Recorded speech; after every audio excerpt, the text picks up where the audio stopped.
Las Vegas, United States, there's a building that truly stands out. It's the largest spherical building in the world, which is this one, called Madison Square Garden Sphere, or simply the Sphere, which translated means the sphere. Designed by Populous, this building features the world's largest spherical screen on its exterior, made of over 1 million LEDs, which cover the 112 meters in height and the 157 meters in width of the building, which is what makes the building so eye-catching. On this huge screen, which can even be seen by people on an airplane, some spectacular images are displayed with holographic and 4D effects. And images with themes from events that attract the world's attention, like the Super Bowl, the NBA Finals, and Halloween, for example, are also displayed. And why not show company ads on this screen for tens of millions of people to see?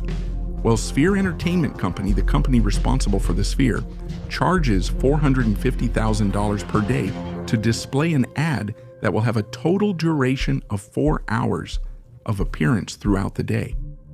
During major events like the Super Bowl on the week of February 11, the company usually charges $1 to $2 million daily, but on the final day, it charged $7 million, allowing only 2 companies to advertise. But it's on the inside that the Sphere really shines. The largest LED screen in the world, measuring 76 meters high by 122 meters wide. It is longer than the entire International Space Station, and it's the largest curved LED screen in the world. It also boasts the world's highest resolution screen at 16,000 by 16,000 pixels, 16K resolution. It also improves the 4D content experience. The Sphere's interior can seat 17,600 people, or hold just over 20,000 standing. And it doesn't matter which seat a person is in, they will always have the best view of the content being presented. Everyone will enjoy the same immersive experience thanks to the huge screen. Sphere Entertainment Company ended up creating a screen so large and so unique that no movie, documentary, or music video in the world has the resolution and proportions necessary to be presented on the screen in a satisfactory way.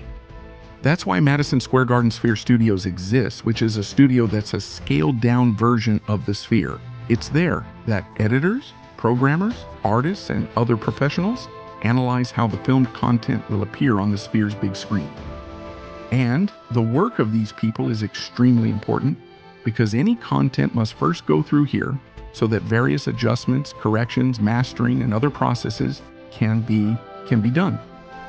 And since there weren't any cameras capable of filming at the resolution and proportions required by the Sphere's big screen, the team had to develop their own cinematic camera, which is this one, which is actually a set of 11 individual cameras. And later, the images from all of them were combined to form a single image. But this was so complicated to do that they ended up creating the Big Sky, which is an ultra-wide angle camera that produces images with the same proportions as the 11 separate cameras did. The Big Sky creates a very wide circular image at extremely high resolution. Specifically, the camera captures 18K by 18K images at 120 frames per second with 316 megapixels.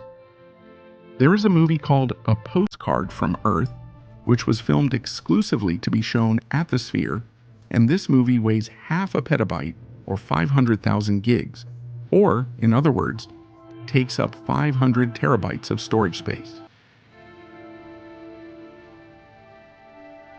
The Big Sky produces such a circular image that the recordings need to be made with the camera pointed slightly upward so that there is a better perspective. The Sphere's screen is also filled with a lot of technology.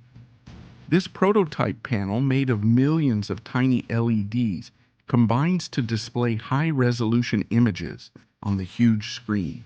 And there are some small spaces in it, which is where the sound passes through.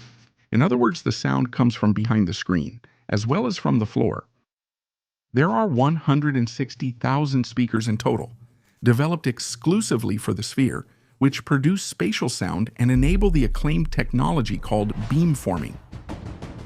No matter where you are, you'll always get the best sound quality. The technology also allows each row to listen to a different language of the same movie at the same time without causing any interference or discomfort, since the system can emit a directed sound beam. The president of the Sphere even said at the inauguration, "Every seat will have headset quality sound. No headset needed."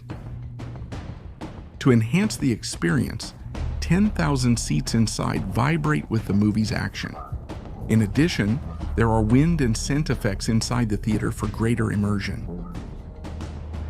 Remember the spherical screen outside? Up close it looks like this. It's composed of clusters of 46 LEDs, each showing 256 million colors, and each cluster is about palm-sized. There are 168,000 of them around the structure, but the Sphere is about more than just screens. Inside, there are many attractions to explore, and everything is filled with luxury and futuristic design. Robots with AI like Aura are available for conversation. There are bars, pizzerias, coffee shops, endless escalators, holographic projectors, small stores with the company's own merchandise, among others. It's a vibrant tourist spot with lights and colors.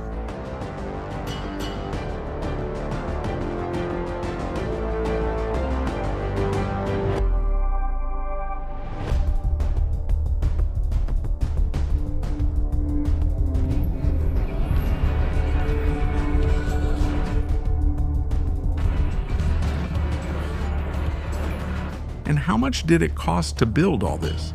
Well, $2.3 billion. Big projects come with big costs, but the final cost ended up increasing due to COVID, which forced construction to stop for 5 months, and some suppliers went out of business. In the end, they finished the project. They used the world's largest crane to help build this colossus. This crane came all the way from Belgium to Las Vegas and needed another crane just to assemble it. It took about 2 weeks. Inside the Sphere, some of the formulas and equations used to build the structure are displayed, such as the wave equation, Shannon's theorem, and dozens of others. They are also shown on the company's website with an explanation of their function.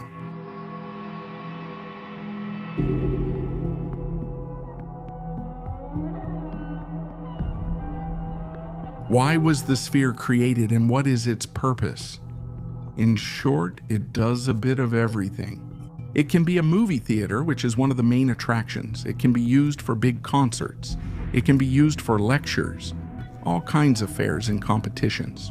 It can serve as a conference room. It can be used for the launch of a product or new technology and so on. The list is huge.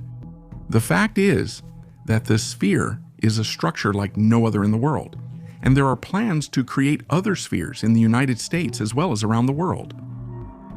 The Sphere has already proven its viability in terms of attracting large crowds, but most importantly, in monetary terms.